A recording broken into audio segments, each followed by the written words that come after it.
Hello everyone and welcome back to the Football Forecast. In today's video I'll be reviewing Liverpool Arsenal, and if you can't tell, I'm very happy that Liverpool have won. But I'd like to congratulate our man the match first, Mikel Arteta. Well done.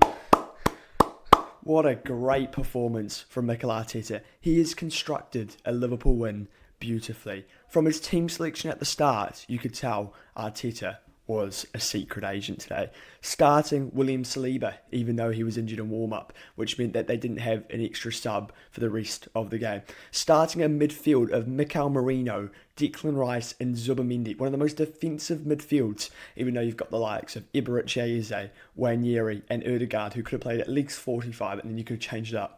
Starting Gabriel Martinelli, even though you had Eze as well. The team selection was as defensive as you get. Gyökeres, even though it's easy to play as a striker, off the ball he was in this midfield, and Merino was dropped in as well. Madueke was a wing-back, and Martinelli was a wing-back. Sums up Mikel Arteta football, or as we like to say, Tony Pulis football. Defensive as you get, and just looking to avoid defeat. That is exactly how you don't win a league. Far out, brilliant performance, brilliant management, and this is exactly why Arteta will never win a Premier League for Arsenal. This game was played out in a fashion of, how can we find a way to draw this game 0-0? And that's exactly what they tried to do. And it was only a Dominic Szoboszlai screamer that really changed this game. Liverpool were there for the taking. Liverpool didn't start very well in this game. They showed Arsenal a lot of respect, in my opinion. Too much respect, considering that lineup. Arsenal were never going to fret. Their biggest threat was from a set piece, which were poor. This was really summed up to me why Arsenal will not win a league under this manager. And I'm starting to think you either say to him, look, if you don't play attacking football, this is what Berta should say, then you go. If you do, then I'll keep you for another year. I just want to see you go away from home and not just defend for a 0-0, because he's done it every year since that time that they fell short in the first time, and they've never looked so shit away from home. It's tragic football, and it's not going to win you a league. They would have been better off going there losing 4-3, but actually giving it a go, and that would have given some confidence to the players, to the fans, and that mentality will win you more games than it will draw and lose. We saw this pattern happen last year against City, Chelsea, Liverpool again, where they go to these places and they just sit up shop and try and play for a draw. It doesn't work, it's not effective, and that is why Arteta needs to be sacked if he does not win anything this year. As we always see with Mikel Arteta, his changes were not proactive, they were reactionary, and they were like for like. Even in the 89th minute, he makes one change and brings on Max Dellman, even though that was the only last change he could make. He didn't think, oh, should I bring on Wanyeri, maybe Trossard for maybe a midfielder. He could have taken off Rice, he could have taken off Zubamendi. Why not go for it? Why not give it a bit more of a go? Even his changes were way too late. Obviously, we had the mascara for Saliba because he decided to play him even though he was clearly injured and he had to go off immediately. Eze and Martin Ødegaard obviously coming on. Those were way too late. Eze needed to come on at probably half time where Szoboszlai from right back was doing him, and that should have been the change that was made immediately. I think Eze was one of Arsenal's actually bright sparks when he came on the pitch, and probably like side with Madueke. I thought Madueke was dangerous for a lot of the game. And then you look at sort of Ødegaard. If you're going to bring Ødegaard on, bringing on a lot earlier. So those were the problems with Arteta's selection to start with. He didn't help by the tactics, and then you'll see just Gyökeres get bullied up front. I don't think that's because Gyökeres is a bad player, it's the tactics. He's bought a striker and he's completely misusing him. What a surprise. He does not know how to use attackers, and we see it once again. He wanted Sesko, and you can see why. But Berta challenged him. Berta said, no, I want an attacker that actually will do something different, that will make you play more attacking football. And no, he's gone back to his defensive ways, and he's trying to play the exact same shit football, and this is the result. Get him out or play attacking football, Mikel Arteta. Otherwise, this is never and will not work. This game was a very defensive game, and I think this was caused by Arsenal's lack of attacking intent. Even though they had more shots, they had only one shot on target, and they were settling for that sort of 0-0 draw, as we've been trying to say the whole time. If you look at the momentum, I think that's a pretty fair representative of the first half. No team really going for the game. Liverpool clearly waiting until the 60th minute, and this coincided with a Curtis Jones change. And when Curtis Jones comes on for Liverpool, you know what that means. They're going to press high. I don't know if Arteta just didn't identify identify this, or maybe he needs someone to tell him.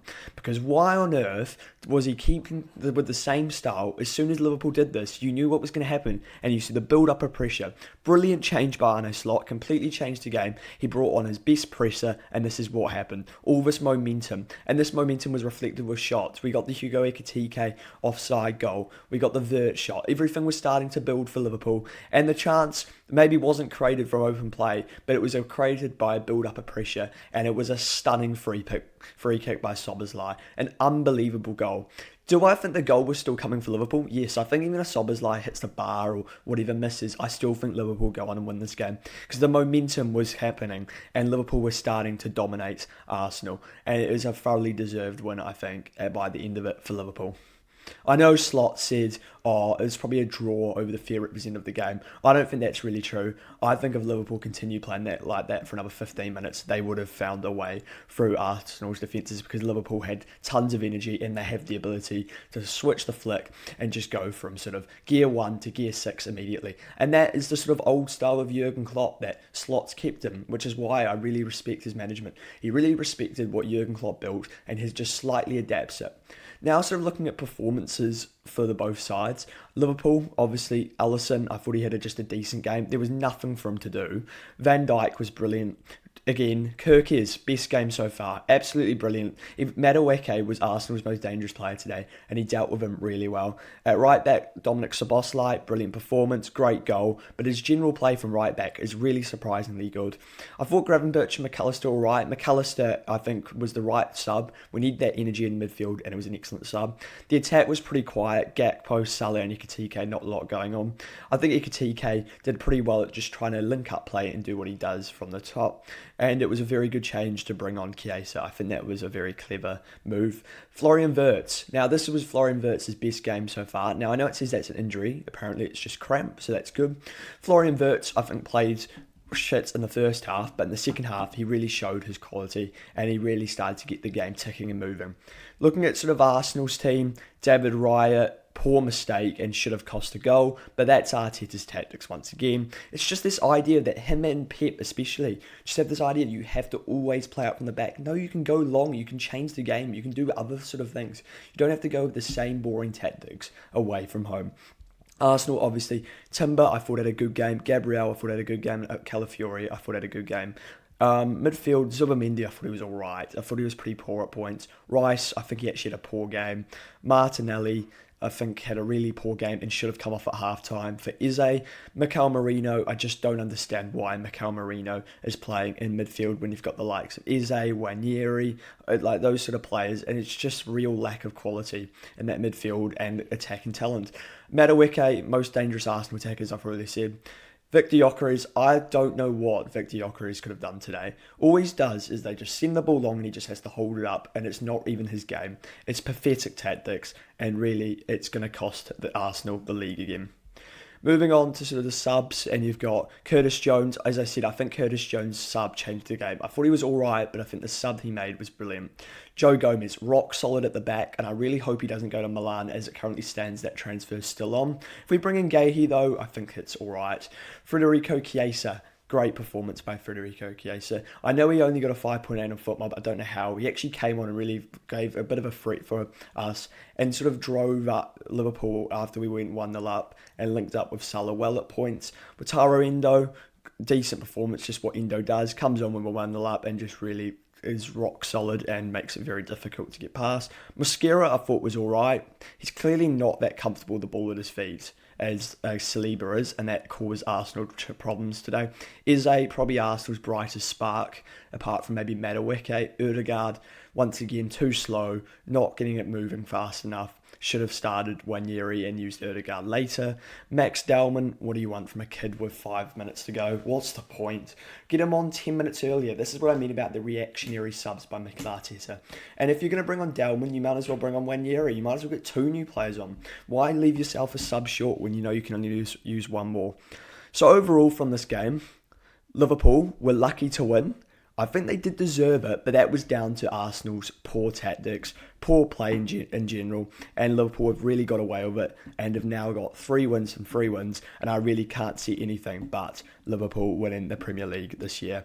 Kirkes looked way better and Liverpool played better. They defended well and they really subdued Arsenal's dirty corner tactics. And once again, Liverpool have proven why they are Premier League champions, because they win when it matters and they will find ways to win.